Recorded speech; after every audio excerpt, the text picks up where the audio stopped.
Bonjour à toutes et à tous. Le mot re-bienvenue n'existe pas. Je pense qu'on peut se permettre de le réinventer une deuxième fois. De toute façon, j'en ai ramené avec moi deux. Re-bienvenue, je l'ai utilisé hier. Il me reste un, donc c'est celui d'aujourd'hui. Comme ça, j'ai épuisé le stock pour vous souhaiter à toutes et à tous la bienvenue dans le monde merveilleux et magique des Assises de l'Ozim. On enchaîne puisque le programme était à la fois très chargé, très studieux. Vous avez été toutes et tous ici présents, très engagés à aller de l'avant et à poursuivre à la fois les panels technologiques, les panels techniques, sectoriels. En tous les cas, merci d'être là. On va enchaîner avec ce qu'on a appelé des retours d'expérience de CIO marocains qui ont entrepris des démarches hyper intéressantes et qui ont bien voulu partager avec nous leur retour d'expérience. Je vais avoir le plaisir de recevoir, sous vos applaudissements, le brillantissime Yassir Mouddatir. Sous vos applaudissements, s'il vous plaît.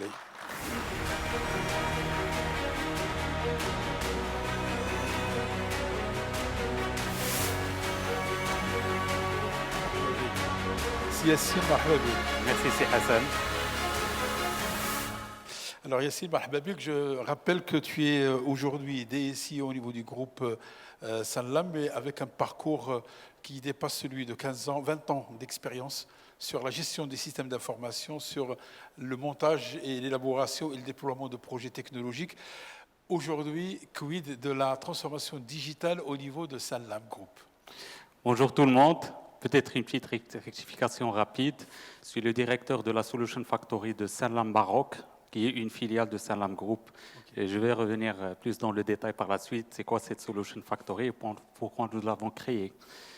Tout d'abord, si tu permets, Hassan, j'aimerais remercier l'Ozim de m'avoir donné cette opportunité d'être présent dans ce grand événement. Et si tu permets, j'aimerais profiter pour remercier les équipes qui ont veillé à cette belle organisation. Merci beaucoup pour vos efforts et votre travail. Aujourd'hui, je ne vais pas parler des apports de la transformation digitale, mais surtout, je vais parler de notre expérience au niveau de Sanlam Maroc et surtout comment on a fait évoluer notre organisation qui, au début, faisait cohabiter une Digital Factory avec une DIC vers une autre organisation qui est intégrée, qui fusionne les deux entités et avoir les meilleurs des deux. Mais avant, je vais répondre à ta première question. Je vais un petit peu présenter un parcours que nous avons suivi depuis 2017 au niveau de Saham Assurance Maroc, qui est devenu depuis juin 2022 Sanlam Maroc, okay, sur la partie transformation digitale. Depuis 2017 exactement, le groupe a pris le pari d'une refonte globale des parcours clients et de lancer une Digital Factory. Cette initiative vise principalement à créer une rupture dans le secteur des assurances et surtout apporter de la valeur ajoutée à nos clients.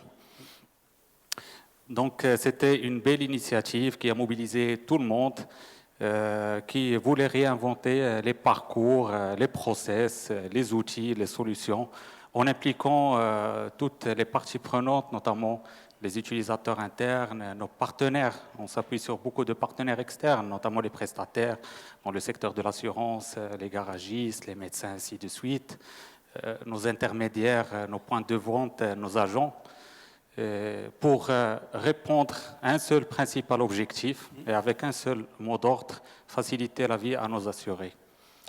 Tout a commencé dans le cadre d'un projet qu'on a appelé Odyssée, okay, dans lequel on voulait revoir la chaîne de valeur automobile de bout en bout. Et c'était un projet qui a lancé la création d'une Digital Factory et c'était vraiment un pas important qui a montré cette volonté de la compagnie à lancer cette rupture et cette transformation. C'était de nouveaux locaux, comme toutes les Digital Factory, et c'était aussi et principalement de nouvelles méthodes de travail basées sur la démarche agile et principalement l'utilisation du framework Scrum. Parce que pour nous, c'était un moyen très intéressant pour passer de façon concrète et rapide à la concrétisation de plusieurs initiatives. Et depuis la création de la Digital Factory, on avait recensé au début à peu près 30 initiatives. Okay. La plupart d'entre elles y sont concrétisées. Juste un petit exemple, dans le secteur de l'assurance, on a deux principales activités. On a la distribution et la gestion de sinistres. Donc, quand on souscrit à un produit d'assurance, c'est la qaddarallah, demain on a un sinistre pour qu'on soit bien pris en charge. Donc, pour la partie parcours de souscription, nous avons mis le client au centre de ce parcours. On a fluidifié tous les processus en l'intégrant au centre de ce parcours. Et pour la partie de sinistre, c'est juste un exemple. Historiquement, quand il y a un sinistre automobile, on avait 2 points de contact. On appelait l'assistance dans un premier temps pour prendre en charge notre demande d'assistance, pour mettre à notre disposition un constateur, un remorqueur en fonction du besoin. Et par la suite, on dépose le dossier pour qu'il soit géré par la compagnie d'assurance. Donc là aussi, c'est un exemple de transformation. Nous avons mis à la disposition de nos assurés un point de contact, un numéro unique qui est sur 4 digits, qui facilite le contact avec la compagnie. Et pour lui, c'est transparent qu'il appelle l'assistance ou l'assurance. Il a un seul point de contact et une équipe derrière qui prend en charge sa demande de bout en bout. C'est ça. Et bien sûr, il y a d'autres initiatives, comme je l'ai dit en introduction, c'est pas l'objectif. Il y a pas mal d'initiatives, c'est pas l'objectif de cette session. Mais par rapport à ce que tu disais, il y a une vraie refonte aussi de l'organisation, puisqu'il y a une convergence aujourd'hui entre la DSI d'un côté et la Digital Factory. Comment que cela a été mené, accompagné? Je sais que c'est beaucoup de travail. Comment que ça a été fait au niveau du groupe? Effectivement, c'est Hassan, c'est beaucoup de travail. En fait, depuis après 4 ans d'existence de la Digital Factory, qui avait un objectif principal de transformer la branche automobile. Je rappelle que Sarlam Maroc, depuis plusieurs années, il est leader sur le secteur dans l'automobile et on a voulu consolider ce positionnement et garder cet avantage concurrentiel. Après ces 4 ans d'existence et de belles réussites au niveau de la Digital Factory, il y a plusieurs questions qui commencent à se poser. Première question, c'est toutes les branches souhaitent avoir la même transformation, notamment la branche santé, la branche corporate et toutes les autres branches. Donc ça, c'est la première question. Tout le monde veut bénéficier du succès qu'on a eu dans l'automobile. Deuxièmement, à un certain moment, on se retrouve avec 2 équipes IT. On a la DIC qui continue à délivrer des projets réglementaires, des projets de build, des projets de développement métier, parfois des projets qui ont de la valeur ajoutée de transformation, mais qui continuent à travailler en mode gestion de projet. Et si on a gardé le mode de travail en mode gestion de projet, ce n'est pas pour rien. Tout simplement parce qu'on a besoin de la visibilité, on a besoin d'une planification et on a besoin de préparer le plan projet pour avoir une décision au niveau de la direction générale. Parce que en fin d'année, il y a une comptabilité. Bien sûr. Ça, c'est très important. Et de l'autre côté, on a une Digital Factory qui sont très agiles, très rapides en termes de delivery, qui utilisent la méthode Scrum. Il n'y a aucune raison pour qu'on n'utilise pas l'agilité, parce que c'est devenu très compliqué de prévoir des plans de projet sur plusieurs semaines, ainsi de suite. Donc ça aussi, c'est un point qui s'est posé très, très important, qui nous a aussi poussé à mener une réflexion pour évoluer cette organisation. Troisième point aussi, c'est que le management, pour chaque nouveau projet, il commence à demander c'est quoi le budget. Il veut avoir de la visibilité. Ça, c'est très important. On ne peut pas lui dire non, on ne peut pas estimer un budget. Il a besoin d'avoir une idée sur le budget estimatif pour décider du lancement du projet ou pas. Donc, tous ces paramètres nous ont poussé à mener une réflexion sur comment serait la nouvelle organisation. Donc, on a bien travaillé, on a réfléchi et on a utilisé les 2 modes. C'est possible. Oui. Le mode agile avec la gestion de projet. Ça a donné quoi? En fait, pratiquement, quand on prend le framework Scrum, qui est un framework parmi d'autres qui permet d'appliquer l'agilité, c'est au niveau de delivery, et c'est des équipes qui sont dédiées. Et là, on parle principalement d'un Scrum Master qui est un facilitateur, qui est le garant de l'application de la méthode Scrum. On a des Product Owners c'est celui qui donne les spécifications, c'est lui qui donne les priorisations des projets, et bien sûr l'équipe de delivery, l'équipe de développement. Bien sûr. Donc, à ce niveau, aucun problème. Mais dès qu'on a plusieurs équipes Scrum, il y a des interactions entre elles, il va falloir qu'on ait un chef de projet. Parce que dans la méthode Scrum, il n'y a pas de chef de projet. Mais dès qu'il y a des interactions, on a besoin d'avoir un chef de projet qui est là pour gérer les interactions et articuler les équipes les unes avec les autres. C'est ce que tu as appelé le mix entre la méthode agile et l'ancienne méthode pour avoir à la fois les deux. Et donc, dès lors qu'on a deux types ou plusieurs équipes Scrum, ils peuvent être pilotés par un chef de projet. Ça m'amène à une troisième question qui est sous-jacente à cela, puisque là, on est avec des DSI et des end-users. Et donc, la question qui est que dès lors qu'on est dans la transformation digitale, on l'a mené, comme c'est le cas pour vous, depuis plusieurs années. Il y a eu certainement des contraintes, des défis que vous avez relevés, des enjeux qui ont fait qu'on repense carrément la problématique pour adresser à la fois l'organisation autrement. L'effet sur Yacine Mouddassir sur tout ça. Puisque, in fine, c'est des DSI. Donc, tu es là, tu vas gérer tout ça, tu vas te transformer les équipes, l'orga. Quelles sont les clés ou les apprentissages que tu as pu avoir au travers de cette expérience? La vérité, il y a eu beaucoup de faits intéressants. Le premier, c'est que moi aussi, durant mes précédentes expériences, j'ai travaillé avec l'Agile, mais je n'ai jamais pratiqué à la lettre la méthode Scrum. Donc ça m'a permis d'apprendre pas mal de choses, pas mal de bénéfices de l'outil Scrum. Aussi, mais le principal bénéfice que je peux dire, ou l'enseignement que j'ai pu tirer à travers cette expérience, il faut mettre l'humain au centre des projets de transformation. Il faut considérer les outils ou les méthodes comme des moyens. C'est une boîte à outils avec beaucoup d'outils qu'on peut utiliser pour des bénéfices. Juste peut-être un petit rappel, on connaît tous c'est quoi l'agilité, c'est des principes et c'est des valeurs. Bien sûr.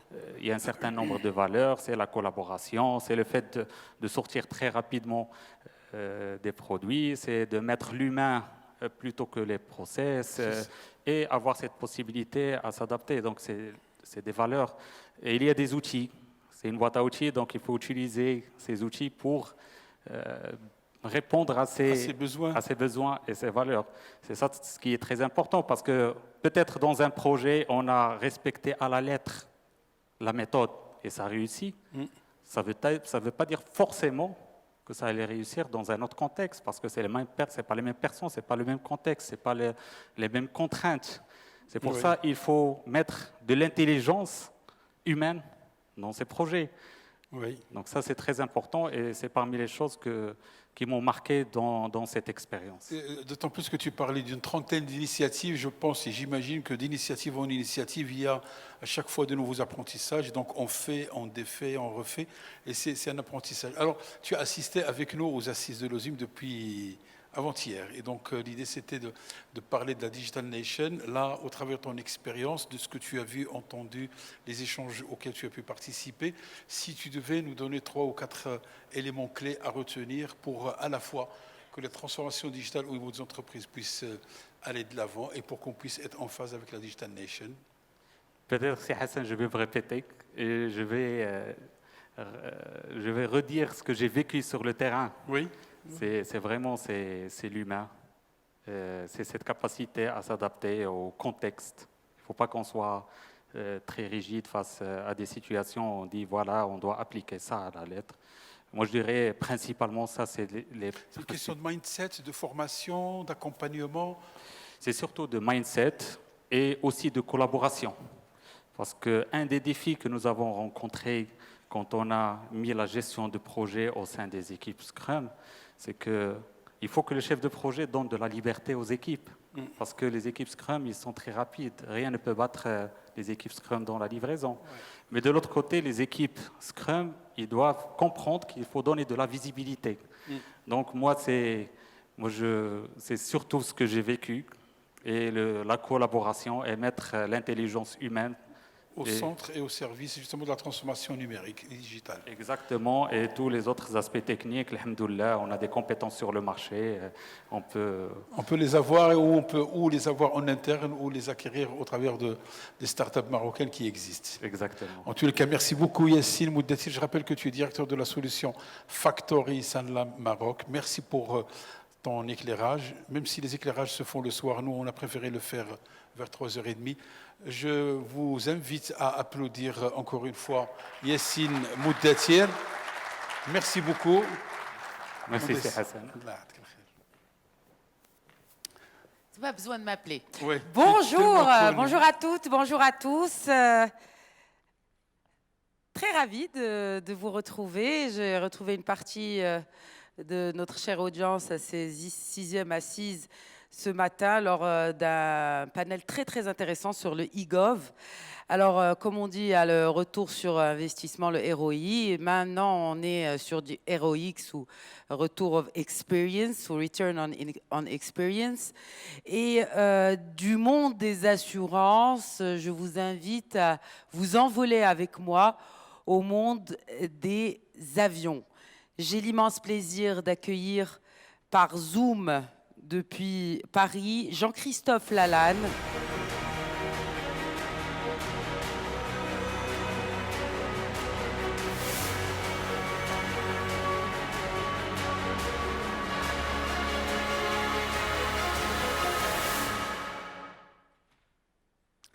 Bonjour Jean-Christophe. Bonjour, j'espère que vous m'entendez. Je suis ravi d'être avec vous et triste de ne pas être physiquement avec vous, malgré le palmier qu'il y a derrière moi. Nous vous entendons et vous voyons parfaitement bien. Donc, je rappelle à l'audience que vous êtes DGA des systèmes d'information, membre du comité exécutif du groupe Air France KLM et également vice-président de la SIGREF, ou ce qui est la consoeur un peu de l'OSIM. C'est un plaisir de vous accueillir parmi nous, de vous y accueillir parmi nous. Alors, petite question avec bien sûr l'évolution du groupe depuis que vous avez rejoint le groupe il y a maintenant une décennie. Comment, à votre niveau, avez-vous participé à la croissance de Air France KLM? Alors, merci beaucoup de la question. D'abord, votre question sous-entend que les systèmes d'information, le digital, contribuent à la croissance, ce qui est déjà une profession de foi qui n'est pas toujours partagée. Alors moi, je suis rentré il y a plus que 10 ans, je suis rentré il y a 18 ans et je me suis occupé en particulier de la fusion Air France KLM, qui a été quand même un vecteur de croissance extrêmement important, à la fois pour Air France et pour KLM. Et puis ensuite, progressivement, la modernisation des applications, la convergence des applications entre Air France et KLM, et progressivement le déploiement du digital commercial. Par exemple, aujourd'hui, le digital commercial, c'est-à-dire les canaux classiques mobiles, web, directs, représente presque 40% du chiffre d'affaires des activités passage. Et dans le cargo, dans les 3 dernières années, on est passé de 0 à plus de 50%. Donc voilà, il y a plusieurs exemples que je pourrais citer, mais clairement, la fusion, la digitalisation et aussi la mise en valeur des données. Alors, il y a eu d'autres épisodes, dont celui de la Covid, n'est-ce pas? Cet épisode malheureux a aussi contribué à l'accélération de la digitalisation de plusieurs secteurs d'activité, mais aussi la Covid a beaucoup impacté de manière très négative. C'est l'un des secteurs qui a le plus souffert de la Covid-19. Comment, justement, le groupe Air France KLM, vous avez, au sein du groupe, en tout cas, vous avez réussi à capitaliser sur cette expérience et à en faire une opportunité, même si c'est très compliqué de parler d'opportunité quand il y a autant de pertes qui ont été essuyées, mais comment vous avez capitalisé sur cette expérience pour en faire une opportunité? Alors effectivement, c'est un traumatisme dans une compagnie aérienne quand tous les avions sont au sol. Alors, je dirais, on a eu la chance d'avoir au même moment ou un petit peu avant un nouveau directeur général, Ben Smith, qui connaît parfaitement le secteur aérien et qui a pris des décisions extrêmement importantes pendant la crise Covid. Et je dirais, au fond, que toutes ces décisions, peut-être tôt ou tard, nous les aurions prises. Et à l'informatique, c'est pareil. J'ai pris un certain nombre de décisions. Peut-être que tôt ou tard, je les aurais prises. Simplement, ça aurait pris 10 ans. Là, on les a prises en 1 an, voire même moins. Et donc, on a eu d'abord à absorber des coûts phénoménaux avec un revenu à peu près égal à zéro. Donc ça vous conduit immédiatement à faire des baisses de coûts. Malheureusement, des départs volontaires nombreux, avec pas mal d'expertises qui sont parties. Mais je dirais, ça fait partie des crises. Et il y a une caractéristique dans le transport aérien, les crises, on est toujours en crise, en fait. Il y a toujours une crise quelque part. Donc celle-là, elle était vraiment plus importante que les autres. Elle nous a poussé à d'énormes plans de transformation. Plan de transformation business, évidemment, pour l'IT, accompagner les transformations des business, mais aussi ma propre transformation. Je pourrais donner des exemples, mais le plus important, c'est la décision d'accélérer la migration dans le cloud, qui est aujourd'hui le programme chapeau d'Air France KLM. C'est également la décision de revoir complètement les relations entre le business et l'IT. J'entendais juste à l'instant le très bon témoignage sur l'agilité, qui était déjà généralisé chez nous, mais on avait quand même gardé des structures intermédiaires un peu lourdes. On les a éliminées. Ça a été la rationalisation des postes de travail. Ça a été la revue très scrupuleuse de tous les contrats. Enfin voilà, une longue liste d'initiatives pour pouvoir faire face et être prêt à redémarrer ce qu'on voit aujourd'hui, puisqu'on a annoncé nos résultats aujourd'hui, redémarrer en forme olympique. C'est-à-dire qu'on a beaucoup maigri, on est bien musclé, et on va pouvoir repartir plus fort.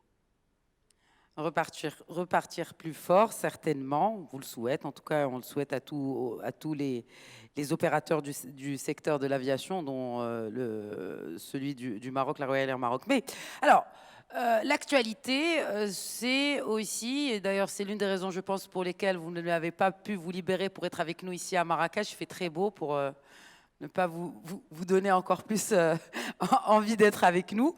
Mais vous venez de présenter, en tout cas le groupe vient de présenter les résultats du 3e trimestre. C'était hier. Ce qui m'amène à vous poser une question sur l'alignement des coûts IT sur la valeur métier. C'est quelque chose que vous connaissez déjà, Jean-Christophe Lalanne. Oui. Alors, très bonne question. Bon, d'abord, on a présenté effectivement nos résultats, des résultats qui sont assez solides. Bon, toujours un peu surprenant quand on regarde la bourse, c'est pas vraiment ce que la bourse reflète. On pose toujours la question de savoir comment les banquiers procèdent. Enfin, ça, c'est une autre affaire. Donc, effectivement, on a annoncé un résultat opérationnel sur le 3e trimestre de plus d'1 milliard, ce qui est pour nous très important. On peut dire que tout a vraiment redémarré. Sur le plan opérationnel, d'abord, la première valeur, c'est l'efficacité opérationnelle, malgré les aléas qui sont extrêmement nombreux actuellement. Et vous avez vu cet été combien ça a été difficile en Europe à cause d'un manque de personnel et d'une saturation des aéroports, qui est d'ailleurs toujours visible à Schiphol, chez nos camarades de KLM. On a également une exigence de ce qu'on appelle, nous, l'expérience client, la qualité de l'expérience client, parce que finalement, les clients qui sont satisfaits, ils vont revenir. Et le programme de fidélisation, c'est un corps dans une compagnie aérienne, c'est quelque chose qui est extrêmement important. Développer l'offre, développer les offres qui permettent aux clients d'être satisfaits, mais aussi au groupe de compléter ses revenus par ce qu'on appelle des ancillaries, c'est-à-dire des services qui sont payants et qui apportent de la valeur. Donc, à chaque fois qu'on fait ce type de choses, l'informatique est présente. Ce n'est pas pour autant qu'on a oublié la restructuration fondamentale d'un certain nombre de systèmes. Je pense par exemple au cargo. Le cargo a très bien fonctionné pendant la crise Covid, mais en même temps, on a refait tous les systèmes cargo et vous savez qu'on a annoncé un partenariat très important avec CMA-CGM. C'est d'ailleurs l'informatique d'Air France KLM qui va porter la solution informatique commerciale pour développer cette joint venture avec CMA-CGM. Sur l'industriel, qui est aussi un secteur important dont on parle peu, mais qui est pour nous énorme, ça représente plusieurs milliards de chiffre d'affaires, on est en train de renouveler complètement toute la chaîne logistique, toute la chaîne financière avec un grand projet SAP qui va apporter de la valeur par une meilleure connaissance des stocks, par une fluidité des systèmes financiers. Voilà. Au niveau finance également, on a pas mal développé de nouvelles applications pour mieux piloter la performance économique.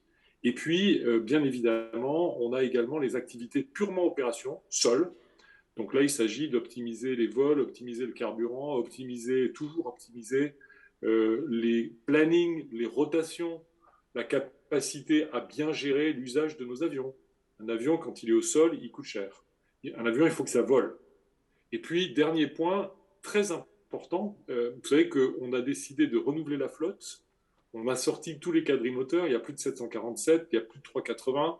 On a sorti les 340.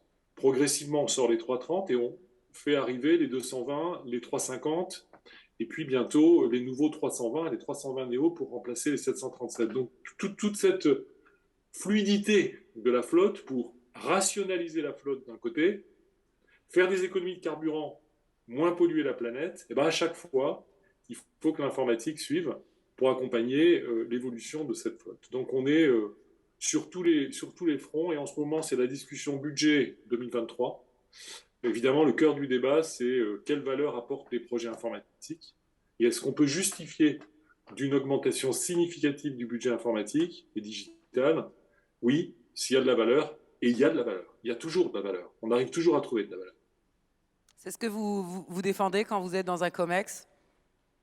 Ah ben moi, mon rôle, moi, je suis l'avocat des business. Je suis l'avocat des business. Cette semaine, pas plus tard qu'il y a 3 jours, je passais pour la 3e fois sur le budget qu'on appelle chez nous IT Business Innovation, c'est-à-dire le budget qui va être consacré à faire de nouveaux projets ou à entretenir et faire évoluer les systèmes existants pour les business. Et donc j'anime tout ce process depuis l'été jusqu'à maintenant pour essayer d'obtenir le maximum de budget et convaincre Ben Smith et les 2 autres CIO des airlines qu'il faut nous donner plus d'argent. Donc en fait, je suis leur avocat et je peux être leur avocat que si je peux démontrer qu'il y a de la valeur. S'il n'y a pas de valeur, c'est compliqué. Alors, parfois, il y a des projets qui s'imposent parce qu'on a des systèmes informatiques obsolètes ou parce qu'on veut sortir, parce qu'on a des grandes migrations dans le cloud. Alors, ces projets-là, je les prends à ma charge avec un budget dédié et aussi un budget d'innovation, mais plus technique, dont j'ai la responsabilité cette fois-ci directe, alors que les budgets business sont aussi sous la responsabilité des business. Alors, parlons avenir à présent, c'est l'avant-dernière question. Le regard que vous portez sur l'évolution plutôt IT du groupe, mais de manière beaucoup plus générale dans le transport, et surtout avec ces nouveaux challenges. Et le challenge numéro 1, c'est celui de la cybersécurité. Alors, je dirais que c'est un challenge. C'est un challenge très important et comme beaucoup parmi vous, ça nous empêche de dormir. On a tous eu plus ou moins des incidents, des problèmes. Ça nous coûte cher. Parfois, les solutions, quand elles ne marchent pas, posent plus de problèmes que si on avait une attaque. Enfin, je fais un peu du humour, mais presque. L'incident qu'on a eu cette semaine avec Zscaler, par exemple, c'était compliqué. Donc, bien sûr, c'est un challenge. Et c'est pas parce qu'on a eu la crise Covid qu'on n'a pas investi. Toutes les compagnies aériennes sont confrontées à cela, d'autant plus que l'informatique et le digital pénètrent aujourd'hui le cockpit, pénètrent l'avion, donc il faut faire très attention. Je pense qu'il y a un autre challenge qu'il faut intégrer, c'est l'environnement. Pour nous, la sustainability, ça devient le sujet du COMEX. On parle de ça autant que de la finance et même plus. Donc il va falloir qu'on s'adapte, il va falloir que l'informatique et le digital contribuent au green, apportent des projets IT for green, comme on dit au SIGREF, et bien évidemment que l'IT essaye d'être sobre, correct dans sa consommation des ressources. Donc c'est quand même un gros challenge en termes business. Maintenant, en termes IT, dans les 3-5 ans, 2-3 idées. Premièrement, le cloud, l'énorme mouvement dans le cloud, qui touche à tout, qui touche à SAP, qui touche aux applications, qui touche aux data, qui touche à l'Active Directory. Comment on organise cette migration dans le cloud? Quelle combinaison on peut jouer entre le cloud privé, le cloud public, les 3 hyperscalers, les problèmes de souveraineté? Beaucoup de choses. Donc ça, c'est vraiment un gros dossier qu'on traite tous. On est tous sur le même sujet. Toutes les airlines et tout l'écosystème. Deuxième sujet, les données. Les data deviennent un enjeu considérable. C'est pas nouveau. Chez nous, ça fait 30 ans qu'on a un data warehouse. Mais aujourd'hui, ce qui est nouveau, c'est la puissance, la capacité des outils qu'on trouve sur le cloud et aussi le fait que les métiers sont extrêmement demandeurs. Ils veulent absolument aujourd'hui maîtriser leurs données, faire parler leurs données, gagner sur leurs données. Puis dernier point, peut-être un challenge qui est considérable. Et je sais que dans votre pays, j'aime bien d'ailleurs le titre de la session 2022, Digital Nation, le challenge des talents, qui est le 3e grand challenge dans les 3 ans, dans les 3-5 ans. Et d'ailleurs, on compte aussi sur vous, on compte sur le Maroc, on compte sur beaucoup de pays amis pour nous aider à relever ce challenge, parce que nous, on n'y arrive pas. Le Maroc compte aussi sur les Marocains. Je dis ça, je dis rien, mais voilà quoi. Oui, non, mais ce que je veux dire, c'est que on est dans un monde qui est évidemment aujourd'hui global et qu'on a besoin des ressources. En fait, c'est un marché mondial. Voilà, c'est un peu comme le football. On prend les meilleures ressources là où elles sont. Enfin, vous voyez, si vous discutez au CIGREF, sujet numéro 1, les talents. Oui, c'est le sujet numéro 1 aussi chez nous, un point en commun. Tout secteur confondu, pas que celui de l'aviation. Bon, alors justement, en parlant de challenge, ce n'est pas qu'une interview ou un retour sur expérience, ça implique aussi un petit message inspirationnel. Nous avons plusieurs de vos confrères avec nous dans la salle. Tout, encore une fois, secteur confondu, mais en tout cas, ce qui vous réunit, c'est l'IT. Vous êtes également vice-président de la consoeur française de l'OSIM, la CIGREF. Quel a été votre plus gros challenge? Et quand on parle de challenge, c'est vraiment quelque chose de solide, pas le Covid peut-être, ou peut-être c'est ça. Et quelle a été la clé, en quelques mots, pour le relever avec succès? Bien sûr, le Covid, c'est sûrement c'est un challenge qu'on fait j'espère qu'on fait qu'une fois dans sa vie, parce que passer de 740 millions à 520 millions en un mois et demi, il faut quand même y aller solide. Mais puisque vous avez indiqué le terme inspirationnel, je voudrais dire d'abord à tous les collègues qui sont dans la salle qu'on fait un métier formidable, nous les DSI. On fait un métier très difficile. Moi, je pense que c'est un des métiers les plus difficiles de l'entreprise.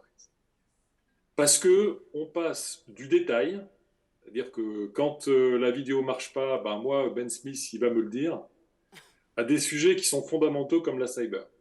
Et tout ça, c'est sur nos épaules. Et pendant le Covid, on a démontré qu'on était là. Donc d'abord, un grand bravo, un grand merci, un grand soutien, un grand support à tous les DSI. J'admire ce métier. Vous applaudir en fait, quand même. Ah oui, mais moi, je les applaudis tous, franchement. Et en fait, je vais vous dire, mon plus grand challenge, ça a été quand je suis passé de consultant à DSI. J'ai fait 20 ans de conseil. Alors, j'en ai donné des conseils. Expliqué à plein de DSI que ce qu'ils faisaient, c'était pas bien, c'était moins bien, ils pourraient faire mieux, ils pourraient faire ci, ils pourraient faire ça. Puis un jour, je me suis dit, bon, il faut que tu bascules. Il faut que tu passes de l'autre côté pour comprendre. Et là, j'ai compris. J'ai compris que parfois, on dort pas bien la nuit.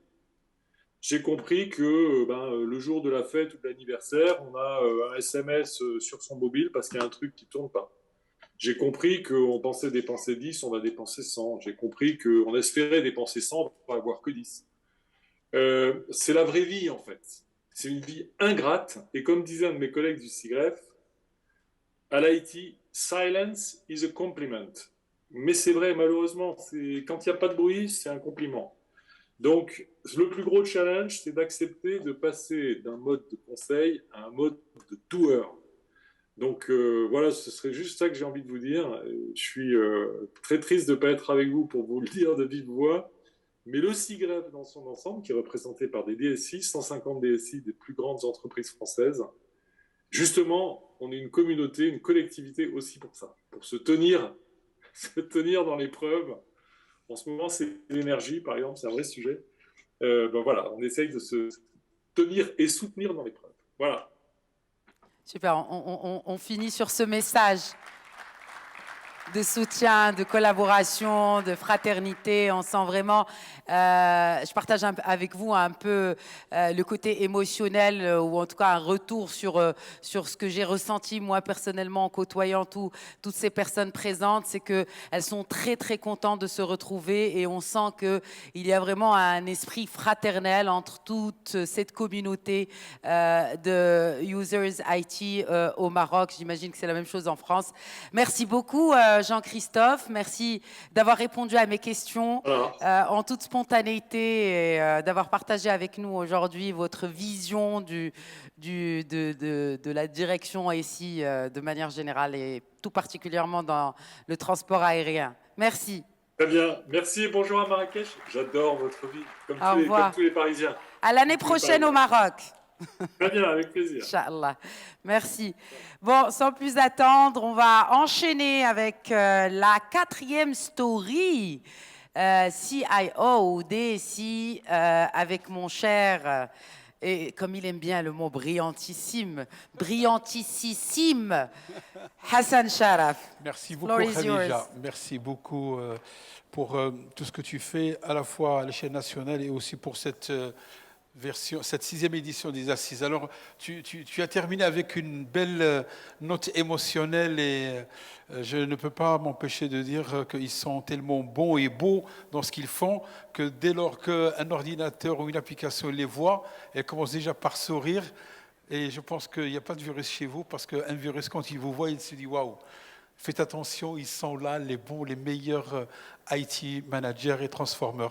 Alors, on va enchaîner, puisqu'on était tout à l'heure dans le monde de l'assurance, on est passé justement par le monde de l'aviation, et on va enchaîner avec quelque chose qui fera certainement plaisir, c'est le monde de la banque. Et on a le plaisir de recevoir le directeur des systèmes d'information du groupe Attijari, sous vos applaudissements, Hicham Ziadi, s'il vous plaît.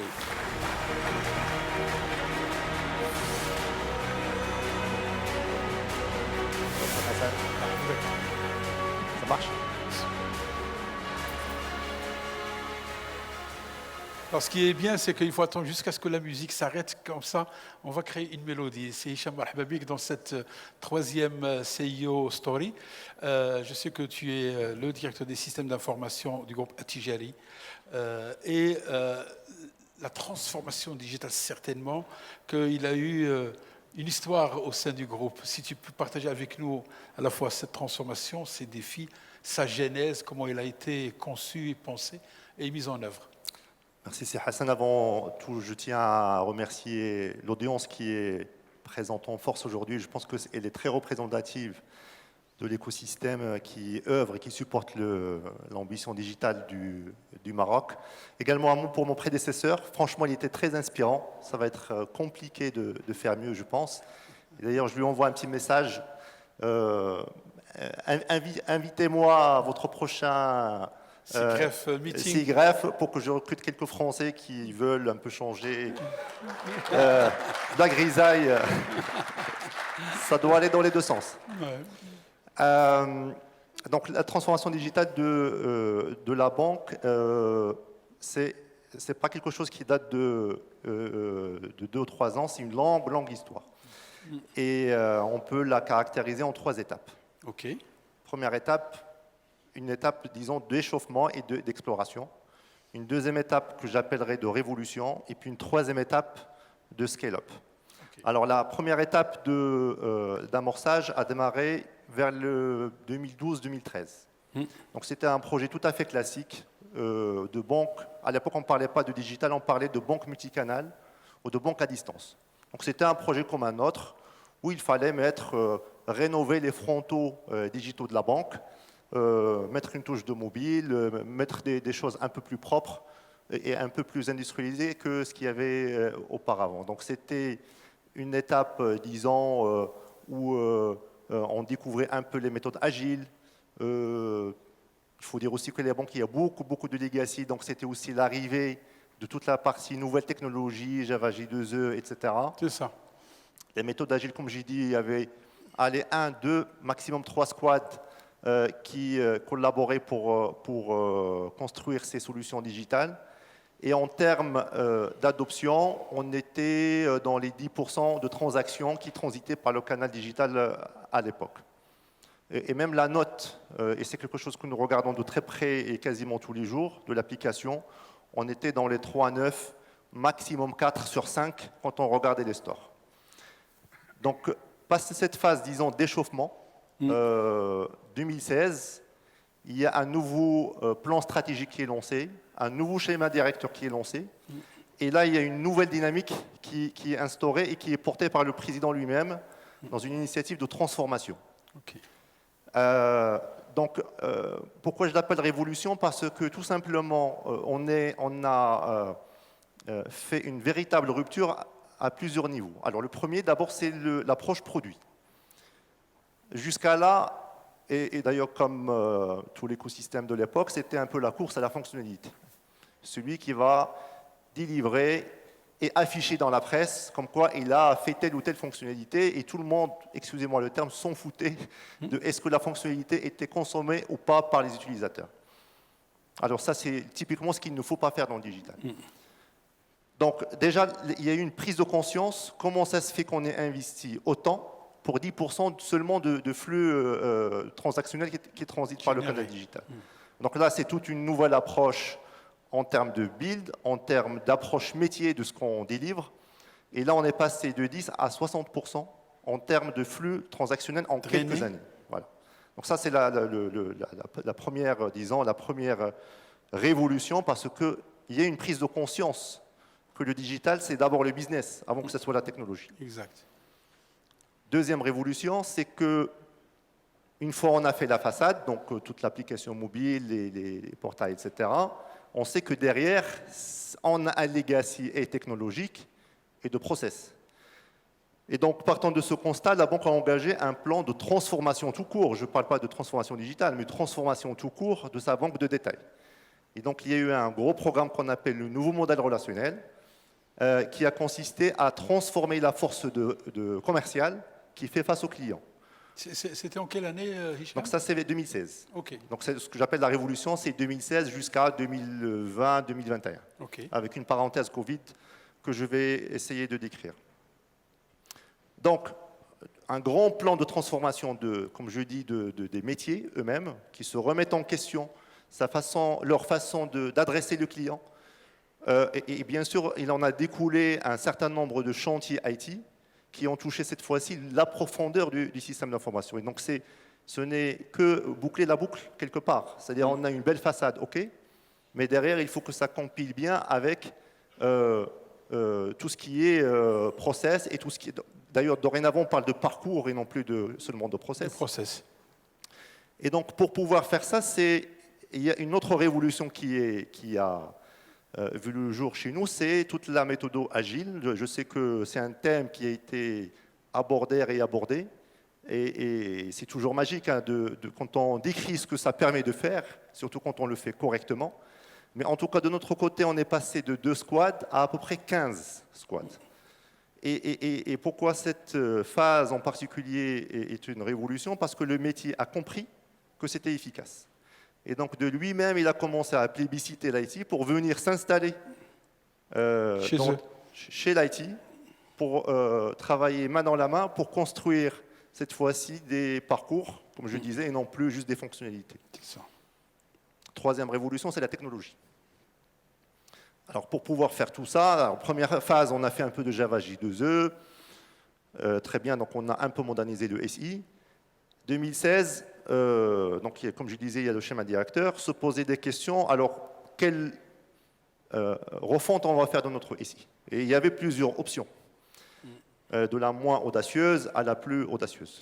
Et sans surprise, on a pris la plus audacieuse. Alors, audacieuse, aujourd'hui, quand je vais décrire quelques technologies, ça peut paraître banal, hein, microservices, data lake, etc., etc. Mais à l'époque, 2016, c'était seulement les géants du digital et quelques banques très avancées qui osaient aller implémenter ce type de choses. C'est ça.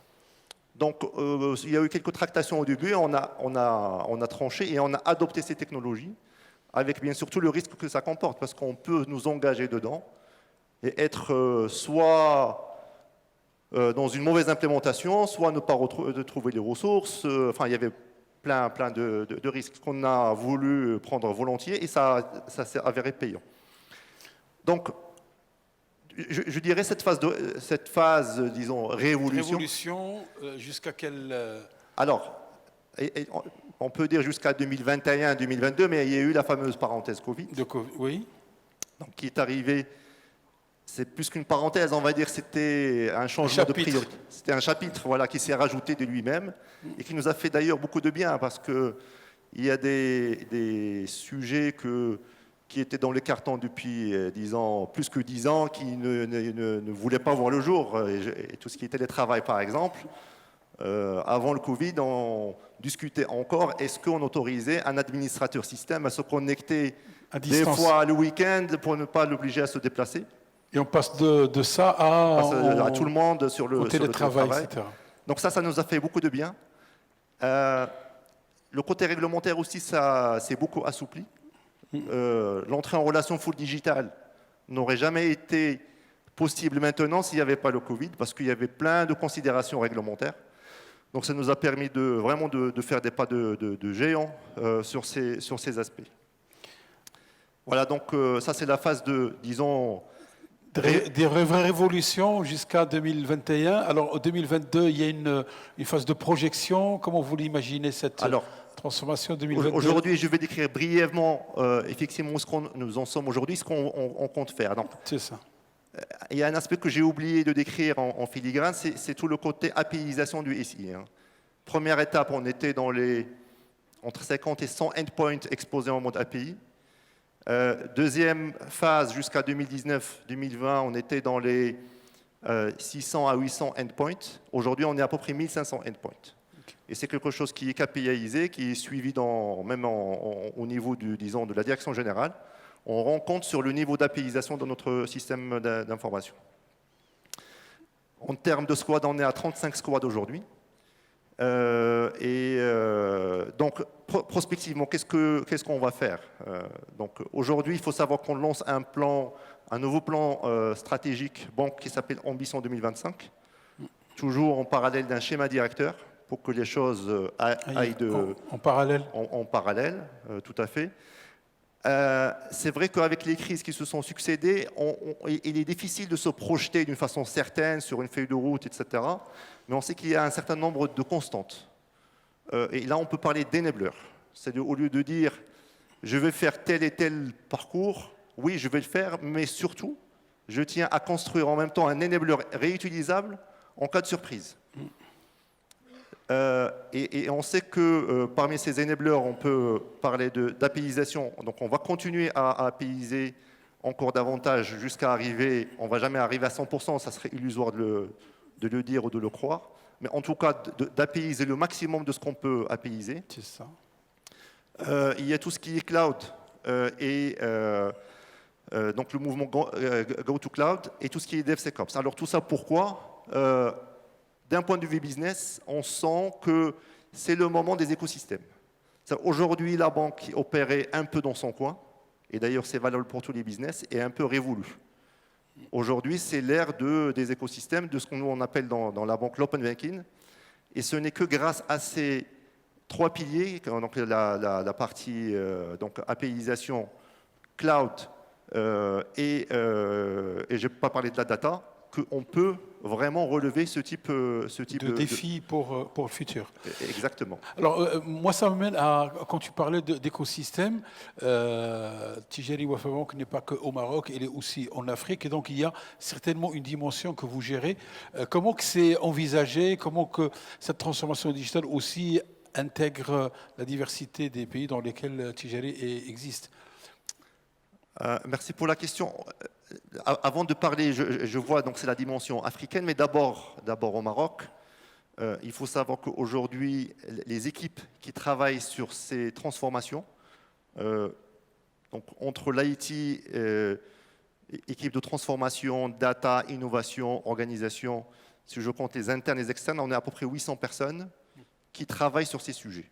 Okay. Et donc, bien évidemment, pour pouvoir le faire sans cacophonie, parce que le digital, c'est bien beau, mais le grand risque et le grand problème, c'est la cacophonie que ça crée. C'est tellement sexy que tout le monde se revendique le porteur du digital dans l'organisation. Et si on ne met pas des mécanismes de synchronisation et de complémentarité efficaces pour aligner tout le monde, je veux dire 800 personnes ou 10 000 personnes, ça donnera le même résultat, à savoir un résultat nul. Exact. Et donc là, je reviens, excusez-moi, encore sur l'agile. Disons, la clé, c'est la notion de squad. C'est-à-dire, au lieu de dire je lance un projet, on dit on lance une squad. Bon, la différence, c'est qu'une squad, il y a une communauté de destin quelque part de l'équipe qui bosse sur le sujet. C'est une équipe qui est permanente, pas juste une équipe à qui on donne une mission dans le temps et puis elle rend les clés. Et donc ça a été clé pour la réussite disons, de synchronisation de ces équipes. Bien sûr, ces squads sont organisés en tribus qui elles-mêmes, chacune, adressent à un métier, etc., etc. Maintenant, sur la question effectivement de l'Afrique, et donc pendant la phase révolution, donc, le groupe a créé une filiale qui s'appelle IT Africa, dont la mission justement, c'est de scaler le modèle Maroc à l'échelle de toutes les filiales. Ok. Et c'est un ensemble d'interactions un peu dans les deux sens. On leur fournit les enablers, l'infrastructure. Ils nous aident également énormément pour tout ce qui est recrutement dans nos pays de présence. Donc, il y a un véritable flux de talents. Dans les deux sens. Exactement, de talents entre IT Africa et disons le siège. Alors, de la même manière que j'ai posé la question alors à Yassine Mouddassir sur quand on accompagne tout ça, je sais que tu es là depuis pratiquement plusieurs années chez Groupe Attijari, mais depuis 2013, 2016, 2019, la phase Covid, 2022 et les plans de projection, c'est quelque chose qui aujourd'hui a suffisamment maturé pour qu'on puisse dire quelles sont, selon Hicham Ziadi, les clés justement, les facteurs de succès pour qu'une transformation digitale puisse réussir dans le temps, avec les ressources qu'il faut et avec la performance attendue. J'ai bien aimé une allusion à forme olympique de mon prédécesseur. Et je dirais que le digital, c'est comme les sports de haut niveau. Ça ne supporte pas disons, faire les choses à moitié. Donc il faut soit être au top de sa forme, soit il ne faut pas prétendre faire dans ce sport. Exactement, exactement. Et donc, pour moi, je les résumerai en 3-4 valeurs. La première, c'est le leadership. Alors, le leadership, dans quel sens? Quand on fait du sport de haut niveau, on regarde des champions mondiaux et on essaye au moins de les imiter au début pour pouvoir les dépasser peut-être un jour. Mais en tout cas, c'est la véritable source d'inspiration. Et donc, dans le digital, c'est pareil. Il ne faut pas limiter son horizon à sa localité, à son pays. Il faut regarder ce que font les grands et essayer de faire pareil. Donc, c'est le leadership. Et tout le monde doit avoir ce mindset dans les équipes. Ça, c'est la première chose. Deuxième chose, c'est la culture de l'ingénierie. Ce que nous, on appelle hands-on. Tout le monde met la main à la pâte. Okay. Ça, c'est extrêmement important pour réussir dans ce domaine. Alors pourquoi? Pour plusieurs raisons. D'abord, pour maîtriser son patrimoine, le faire plus vite et moins cher, mais surtout, donner un terrain de jeu intéressant pour les talents. Parce qu'aujourd'hui, bien sûr, il y a toujours les aspects salaires, rémunération, mais on sait tous que ce n'est qu'un facteur parmi d'autres. Mais disons, le véritable facteur de fidélisation, c'est dans quel écosystème j'évolue, quel est l'intérêt des projets que je gère, Absolument. Quelle technologie je fais, quel père je côtoie tous les jours. Et donc ça, nous, on l'a attaqué sous l'angle de la culture de l'ingénierie. C'est-à-dire, on dit, déjà dans nos choix technologiques, c'est une bonne part de in-house. Comme ça, on laisse un terrain de jeu intéressant pour nos ressources. Et surtout, on cherche l'excellence. Troisième chose. Leadership, ingénierie. Troisième. Humilité. Ça peut paraître paradoxal avec leadership, mais il faut équilibrer. C'est-à-dire, si on prend trop la grosse tête, très vite, on peut dire, moi, je suis le champion du digital, j'ai fini le travail. Or, c'est comme d'ailleurs les sports de haut niveau, c'est quelque chose où on est tout le temps sous tension. Dès qu'on se relâche, on perd le leadership. Okay. Donc, et ça, c'est l'humilité qui le ramène. Il faut toujours dire, OK, j'ai quelque chose de bien fait, mais ça peut perdre de sa qualité et de son adoption à tout moment. Donc restons humbles. Et quatrième chose, et je termine là-dessus, c'est la passion. Sans passion, il n'y a pas d'excellence. Et pareil, dans nos valeurs qu'on véhicule tous les jours à nos collaborateurs, dans la façon avec laquelle on les recrute, on check qu'ils sont passionnés. Comment vous faites? Ça m'intéresse la question. Ils sont tous passionnés. Je sais que ceux qui sont là, en tous les cas, ils sont passionnés et passionnés. Mais quand on recrute quelqu'un qui va travailler sur la diversité de ces sujets, passionné, c'est quoi? C'est au regard, au feeling, à la capacité de gérer des projets.